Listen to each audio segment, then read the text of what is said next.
Oke guys, welcome back to Daily Charting with Toshi, di mana kita akan daily chart your favorite cryptocurrencies. Dalam 24 jam terakhir, market koreksi sebesar 0,1%.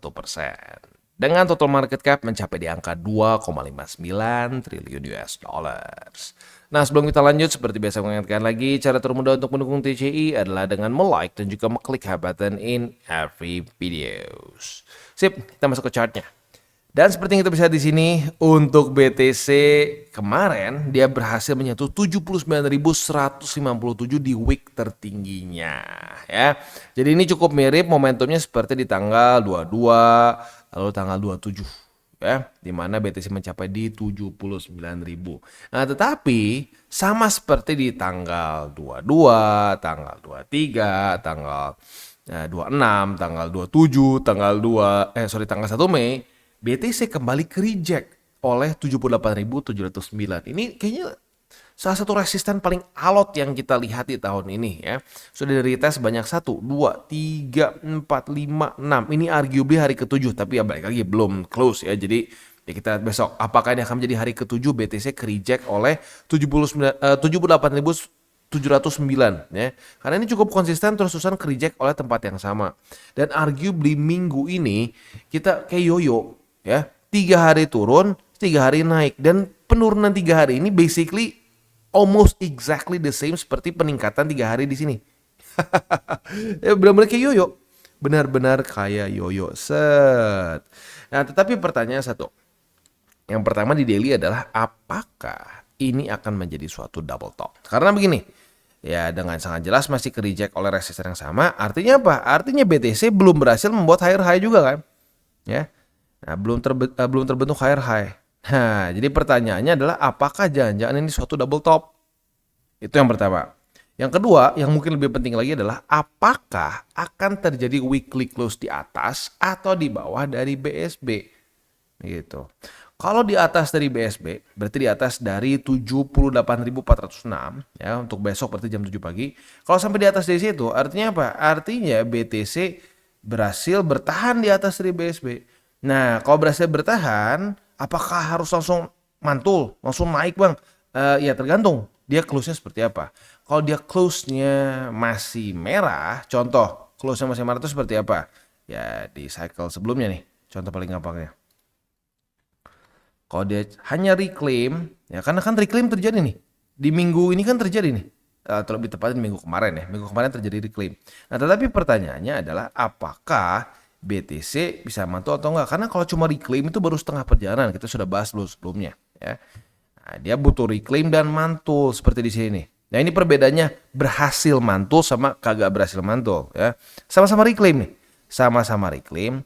Bedanya yang satu berhasil mantul. Buat yang nggak tahu apa definisi mantul? Very simple, mantul itu adalah dia weekly close di atas dari claim nih. Saat dia retest, dia berhasil bounce. Bounce-nya gimana? Weekly close-nya bukan cuma sekedar kena doang di sini, tetapi ada weekly close yang hijau atau bullish nih, kayak di sini nih. Nah, ini mantul namanya nih. Nah, di sini gagal mantul.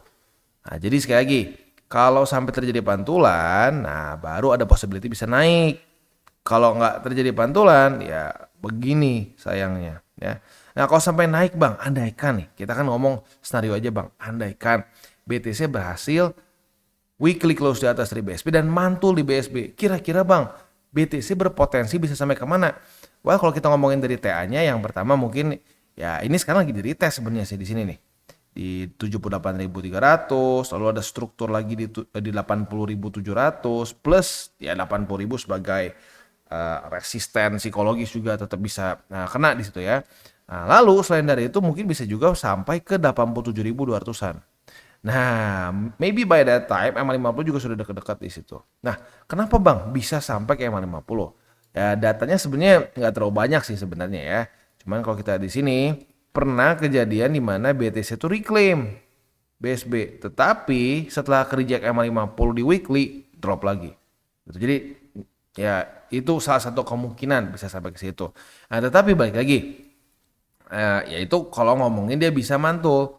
Kalau dia nggak mantul atau dia nggak bounce, ya ada possibility besar. Bahkan kalau sampai dia bisa bertahan pun di atas dari BSB seperti ini. Karena historically speaking, seperti yang kita bisa lihat, in the bear market, walaupun dia berhasil reclaim MA50 sekalipun ya. Itu kan banyak yang ngomong nih waktu daerah sini. Wah, udah nih, kita udah reclaim lagi MA50. Udah gini caranya kita super cycle. Super cycle nggak? Nggak kan? Tetap drop. Begitu. Nah, jadi itu satu statistik yang harus kita pikirkan. Ya gitu. Dan mungkin harus kita pikirkan juga lagi selain dari itu adalah begini. Bang, kayaknya kali ini berbeda deh bang. Kali ini market sudah berubah. Ya, itu adalah satu kalimat yang sedikit serem. Kenapa serem? Karena begini. Ada satu common saying ya di dunia investasi. Dan ini adalah satu common saying yang very very very dangerous. This time will be different. Kali ini akan berbeda. Market tuh nggak tahu kenapa ya. Market tuh sangat kayaknya hobi. Dia tuh hobi membuat kita tuh mengeluarkan kata-kata itu. This time will be different. Kali ini akan berbeda. Dan percaya tuh nggak itu terjadi dari cycle ke cycle. Gitu ya. Kemarin sempat ada komen begini. Ada yang nanya, bang, gua ada yang sempat ngedenger nih dari nggak tahu siapa jujurnya. Ini ada orang yang bikin konten lagi. Katanya BTC itu sudah bottom dari Februari, ya, sudah bottom dari Februari dan sekarang itu udah lagi cycle selanjutnya katanya. Ya, jadi kita nggak perlu nunggu selama itu. Nah, ada pokoknya ada yang minta pendapat. Menurut lu gimana bang? Nah, kalau menurut gua balikin lagi. Apa data, fakta, statistik yang dia berikan? Kalau gue udah kasih tahu jelas ya, secara teori cycle ya, sekarang kondisi bear market. Rata-rata bear market berapa lama? Gak pernah ada ya yang cuma setengah tahun. Nah berarti kan kalau misalkan kita nih dari Oktober sampai ke Februari itu even shorter than half a year berarti kan kalau kita berharap ini sudah bottom. Ini baru 119 harian. Berarti kasarnya kalau kita hitung super kasar ya, kayak baru sepertiga tahun. Nah gitu loh ya. Nah jadi itu secara kasarnya secara timeline waktu nggak mungkin, belum pernah ada yang sependek, bukan nggak mungkin, tapi belum pernah ada data seperti itu. Nah selain dari itu MA200 belum kena. Pernah nggak kita satu cycle nggak kena MA200 di weekly ya? Belum pernah. Nah jadi baik lagi, misalkan ada yang ngomong, ada yang mengklaim, oh ini sudah bottom. Gue ingatkan sekali lagi, di sini pun ya, waktu BTC di November nih ya bukan Novembernya banget sih, waktu udah dekat-dekat sini nih ya, Desember lah ya, Desember di sini udah beberapa orang juga berteori, oh bottomnya udah di sini nih, kita udah bottom, kita nggak perlu kayak 200 begitu ya. Padahal kalau kita mau ngomong in hindsight, di masa-masa itu geopolitik lebih gila daripada sekarang. Ya, nah jadi gini, kita harus hati-hati dengan klaim sudah bottom. Sudah begini, sudah begitu. Nah, caranya gampang buat ditesnya. Apalagi buat lu yang ngerti fakta data statistik. Ya tinggal lu tanya balik ke mereka. Nah, lu datain dari mana? Kenapa bisa menyimpulkan seperti itu? Itu karena ya kalau gua, misalkan nih, gua bahas bahwa kita perlu nih kena MA200. Kenapa perlu? Bukan harus ya, perlu. Kenapa? Karena secara statistik, selama belum pernah kena MA200 di sini ya, in every single bear market, ujung-ujungnya itu fake out begitu ya. Kayak di sini, gua ingat banget di sini nih ya. Gua merasakan sendiri pahitnya, enaknya gitu, mualnya ya. Ya banyak yang bahas di sini bahwa udah nih BTC akan stabil di sini, nunggu cycle selanjutnya terus kita lanjut lagi ke atas. Yalah lihat dari Juni ya, dari Juni ini BTC nggak lanjut membuat lower low ya. Terus ketahan weekly closes after weekly closes ya. Udah kita nggak akan drop, udah nih kita pokoknya bentar lagi akan reclaim BSB terus lanjut ke atas next cycle. Apa yang terjadi? Dead, tetap kayak 200 begitu. Dan ini terjadi in this cycle, terjadi in this cycle, terjadi juga di cycle pertama, in every single one ya, dengan berbagai macam this time will be different-nya begitu ya. Cycle pertama yang otomatis nggak ada this time will be different because this is the first time gitu kan. Nah yang kedua, wah kita kali ini akan berbeda, kita dapat tax cut kok dari si Trump. Nggak mungkin ya, ini kita lagi ini aja over bearish nih, soalnya S&P juga naik kok nih, S&P masih kuat tuh udah kita pasti akan ikutan nyusul. Taunya apa? Bukan ikutan nyusul, malah si S&P yang ikutan BTC jedet turun ke bawah gitu. Dan Nasdaq juga sama ya kasusnya tuh. Nah jadi hati-hati sekali dengan kata-kata this time will be different. Dan setiap kali ada orang yang ngomong seperti itu, kali ini akan berbeda. Apa? Kenapa bisa seperti itu? Jangan cuma kayak, oh ya soalnya ini sudah pecah struktur. Ini juga sudah pecah struktur. Begitu. Ini kurang bullish apa di sini di Desember? Bullish loh. Lihat. Ya, dia membuat high, higher low, higher high, higher low. Di sini dia berapa hari ini berturut-turut? 1, 2, 3, 4, 5 hari berturut-turut hijau. Ya. Udah gitu merah berkali-kali. Wah lihat nahan di EMA 50-20. Udah. Kita bakal lanjut. Taunya apa? Iya. Itu. Dan ini nggak unik. Serius, itu nggak unik. In every single cycle, ya, in every single bear market lebih tepatnya, that rallies ya itu adalah pecah struktur. Rally itu adalah saat ya di even in the bear market masa-masa itu adalah masa-masa yang euforik di masanya ya. Nih ada yang ngepam 11% sehari. Mana bisa kita bear market ngepam sehari 11? Bisa nih bear. Drop lagi nggak? Drop lagi. Gitu. Nah jadi ya hati-hati. Karena kalau ngomong claim, orang tuh banyak sekali mengklaim ya. Di sini diklaim sudah masuk ke bear market katanya. Karena apa? Kita terlalu over bullish ya. Bear market nggak? Enggak. Ya. Nah, lalu klaim lagi di sini nih di 2024. Wah, kita ini BTC harus 100.000. Belum pernah sepanjang masa BTC all time high duluan sebelum halving.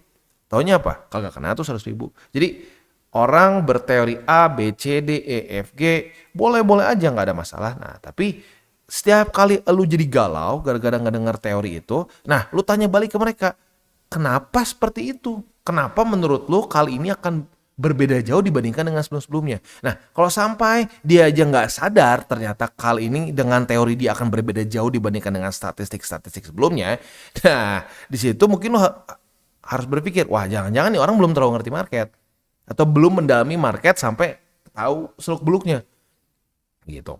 Ya, sip, gitu aja. Sip, kita tinggal geser lagi ke ini. Gue takut lupa nih soalnya ekonomi kalender. Lumayan penuh kayaknya begini ya. Nah, ya lumayan penuh kan. Oke.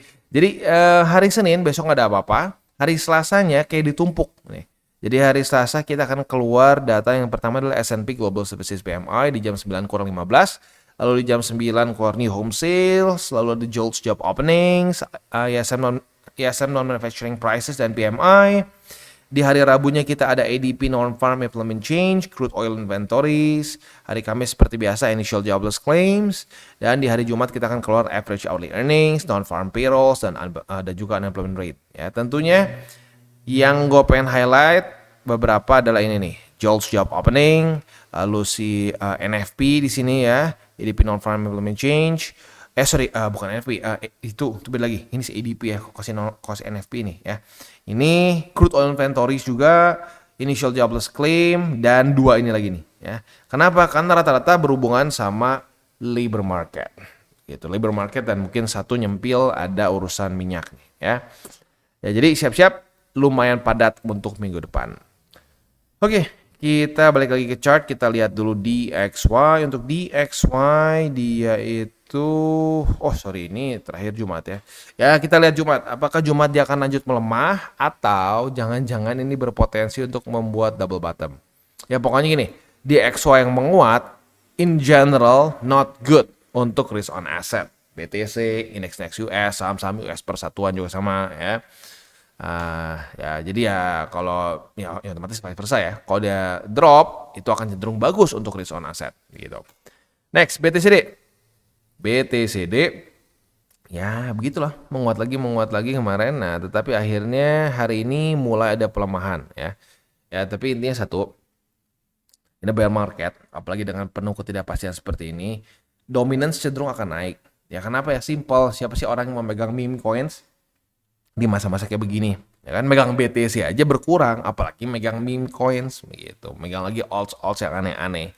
Nah, jadi gua harap lu jangan terlalu berspekulasi dalam masa-masa seperti ini ya.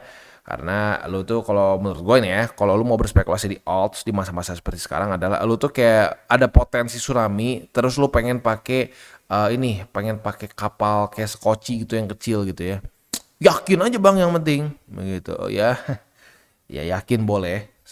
Ada aja kok yang selamat gitu ya. Waktu tsunami gitu ada yang berhasil selamat gitu ya gara-gara dia mungkin wah keburu tuh ngelewatin dulu ombaknya. Ya, tapi you're taking an extremely big risk. Itu kalau kapal yang kayak begitu ya mungkin dia udah nanggung di laut, daripada gue mati gue mending coba. Itu namanya beriman.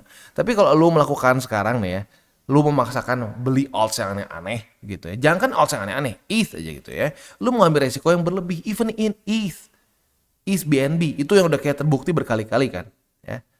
Nah, kalau lu beli kayak alts yang wah ini bisa 1000x nih. Karena ternyata gue ngakak juga kok. Gue kemarin sempat dikasih lihat sama Sato ya. Masih ada yang ngepostin, wah ini potensi 1000x di bear market. Berarti mungkin masih ada yang kemakan seperti itu kan. Nah kalau masih kemakan dengan seperti itu, hati-hati. Ya, lu sekarang sedang seperti lu dari pantai, lu merasa bahwa lu bisa menaklukkan tsunami gitu. Ah, hajar aja. Bisa nggak? Ya bisa aja. Ada orang yang hoki kok. Ada orang yang hoki berhasil ngelewatin tsunami gitu karena dia sampai sebelum ombaknya pecah. Tapi lu mau ambil that risk? No, I think that's a dumb ass risk you're taking. Gitu. So, don't do it. Gitu. Tapi ya terserah lu juga sih at the end of the day. Kadang-kadang seperti yang gue bilang sebelumnya ya. Ya Bro Aina juga setuju ya. Memang beberapa orang perlu kena dulu getahnya baru belajar gitu. Dan ya memang itu kadang-kadang proses manusia, ada yang seperti itu ya. Jujur kalau ada yang mau ngomongin ke gua dulu gitu ya mengenai resiko altcoins itu berbeda dibandingkan dengan BTC, ngomongin saat bear market itu it's actually different BTC sama yang lain. Lu nge-hold BTC itu ada harapan, alts rata-rata mayoritas nggak ada harapan. Seperti yang terjadi di 2000 berarti 16 waktu itu. Sorry bukan 16, sorry. Di 2018 waktu itu ya. Lalu terjadi seperti di 2022. Itu kalau gua tahu dari dulu, dari awal gua ada yang ngomong nih ya, alts itu ancur-ancuran di bear market, gua nggak akan pegang. Apalagi di bear. Gua paksa udah gua jual lah gitu. Oke, udah kasih bendera putih dulu waktu udah mulai drop di bear market. Tapi nggak ada yang ngajarin. Jadi apa? Otodidak. Nah sekarang gue harap dengan gue kasih data ke lo nggak perlu ngerasain sakit yang gue rasain dulu, begitu. Nah, tapi optional. Mau cobain sendiri monggo. Ya. Bisa aja hoki, ya. Misalkan lo hoki dulu megang Solana gitu ya. Lo Solana kalau di cycle kemarin lo megang Solana terus mau seancur-ancur apapun profit. Itu ya. Bisa sih ada yang nge-profit ya bisa aja kalau belinya di ini. Tapi anggap misalkan lu dari 2021 lu pegangin terus, lu masih bisa profit. Tapi itu Solana. Nah, kalau megang yang lain yang kayak nge-hype juga dulu, Sandbox, Decentraland, Polkadot, lalu apa lagi?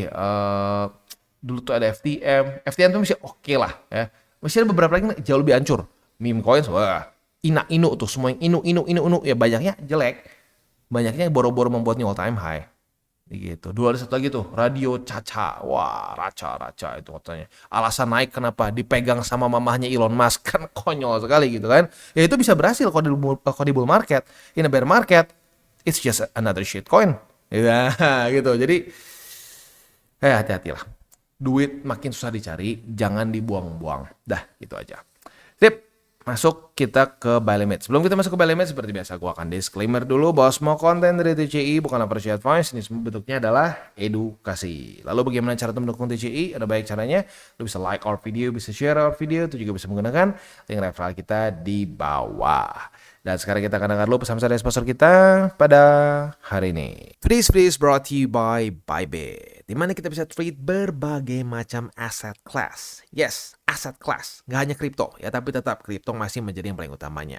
Dengan adanya Bybit TradFi Trading, kita bisa juga trade forex, metal, oils, indices, stocks, dan banyak lagi. Jadi buat lo nih mungkin ngerasa, aduh di masa-masa seperti ini kayaknya boleh nih pengen nyoba aset kelas lain. Nah, boleh pertimbangkan atau menggunakan Bybit TradFi Trading. Ya.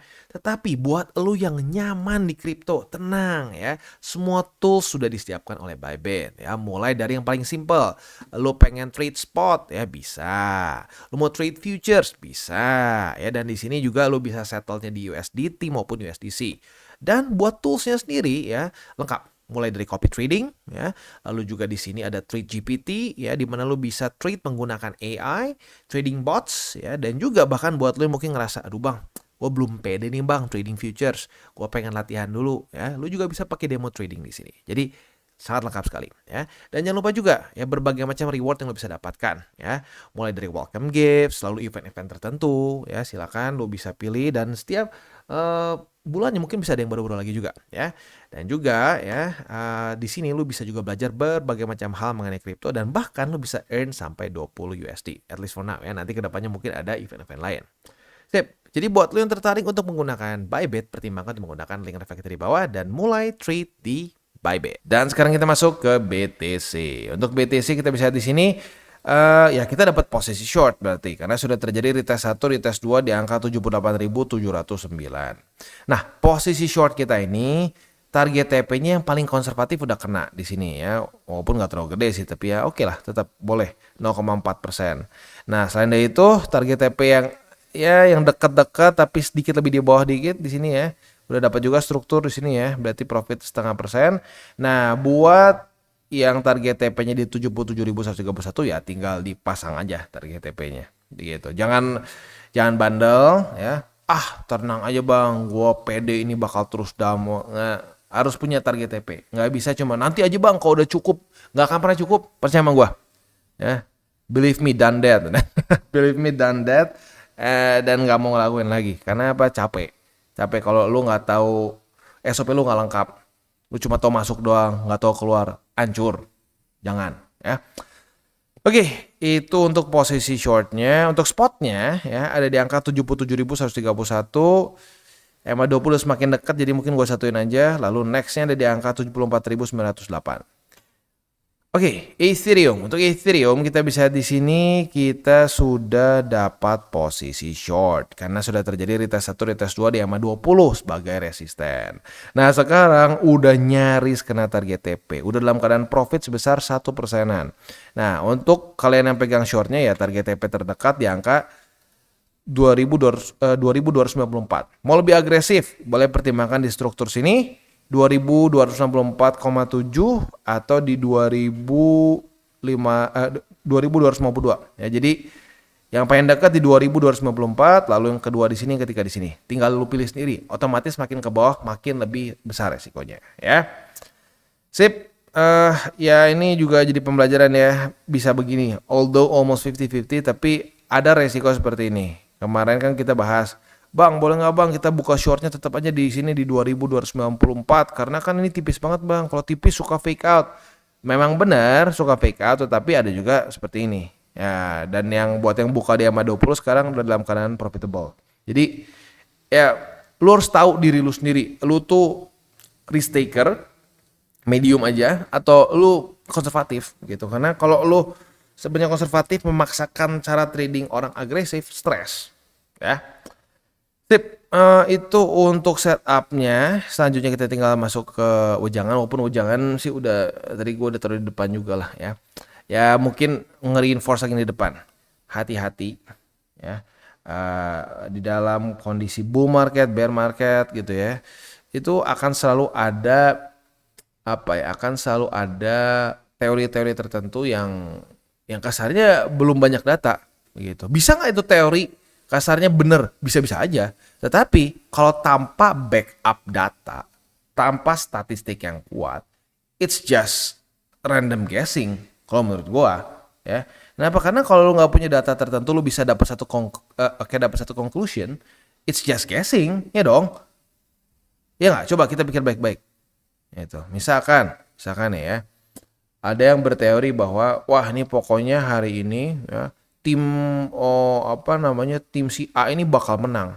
Nah, pasti bakal menang si A. Padahal kalau kita ngomong statistiknya si A ini belum pernah menang sekalipun di liga ini. Ya belum pernah menang sepanjang liga ini ada, nggak pernah menang sekalipun.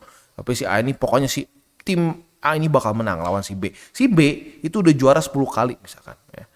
Wah, nggak percaya, lihat aja, pokoknya bakalan begitu terjadi. Taunya kejadian. Apakah karena dia memang tahu masa depan? Apakah karena dia analisa? Nah, enggak, lu harus tanya lagi. Kenapa lu berpikir si A? Kalau dia cuma ngomong, gue sih yakin. Nah, itu namanya nebak. Gitu. Ya. Nah, jadi hati-hati. Banyak yang kasusnya seperti itu. Dan nanti yang lebih serem lagi adalah di kapitulasi akhir. Ini belum nih, menurut gue. Ini belum kapitulasi akhir. Di kapitulasi akhir, itu ciri-cirinya apa? At least dari yang gue rasakan in every single bear market sebelumnya, berarti ini bear market ketiga gue nih. I only miss the first bear market ya. Jadi kan bear market udah sekarang kita lagi yang keempat nih ya. Nah tapi pada faktanya sudah yang gue rasakan tuh baru 2 di sini. Ya ini lagi berproses juga lah. Jadi gue cuma miss satu yang di sini. Nah dari semua yang gue rasakan ya bear market sebelumnya itu kalau udah dekat-dekat Batam itu akan banyak rasa apa ya? Banyak makian lah, banyak negativity lah, ekstrim begitu. Wah, kripto tuh scam, kripto tuh pokoknya ponzi, bangke lah. Itu semua orang-orang yang rugi dari kripto akan kayaknya ngomong di masa itu. Nah, itu ngakaknya berkali-kali terjadi. Jadi kalau sampai sekarang gue belum ngerasain itu ya gue masih ngerasa, ini kayaknya belum the final apa ya, belum sampai titik dimana semua tuh udah jerak gitu. Belum sampai titik dimana semua udah nyerah gitu. Nah, bangkainya market tuh begitu. Market tuh suka udah reversalnya, ya bottomnya itu saat begitu, saat orang semua sudah nyerah, saat semua orang tuh udah negatif. Gitu. Ya lu kalau lu nggak ada kerjaan, lu penasaran, silakan boleh lihat di 2022 komen TCI isinya apa. Wah, ya. Itu udah kayak apa? Udah kayak The Zoo, ya.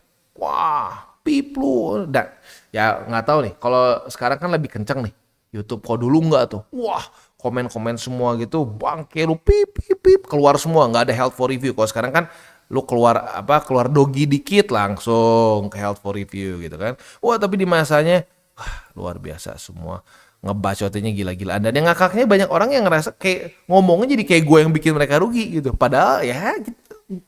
Gue nggak pernah tahu nih siapa orang. Cuman isinya apa? Orang venting gitu. Wah bangke kripto anjing gitu ya. Nah, ya justru gue happy tuh sekarang kalau gue lagi nunggu-nunggu nih kapan orang-orang mulai begitu. Ya sampai sekarang masih belum. Sekarang masih relatif udah mulai apa ya? Udah mulai numb gitu rasanya. Tapi belum keluar ngamuknya gitu. Nah satu udah keluar ngamuknya di situlah biasanya kita udah sangat dekat sekali dengan Batam. Itu kalau yang buat yang malas baca TA gitu ya. Karena dari dua cycle sebelumnya ya, lebih tepatnya saat dua bear market sebelumnya, begitu ciri-cirinya. Wah bangke, Ponzi, sudah saya bilang kan kripto itu Ponzi ya. Dan si itu makin sering nge-tweet biasanya si Peter Schiff ya, pecinta gold, pembenci BTC nomor 1. Makin sering nge-tweet. Nanti kalau udah makin bull market makin jarang dia nge-tweet. Seperti itu. Ya, jadi ya hati-hati.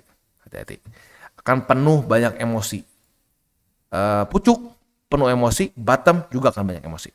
Oke, kita tutup dengan 3 golden rules. Jangan pegang panas, jangan over leverage, berpikirlah jangka panjang, dan salam tabur tuai. Oke guys, jadi itu adalah akhir dari segmen DCWT kita pada hari ini. Dan jangan lupa bagi kalian yang merasakan manfaat dari segmen ini, jangan lupa untuk share ke teman-teman kalian.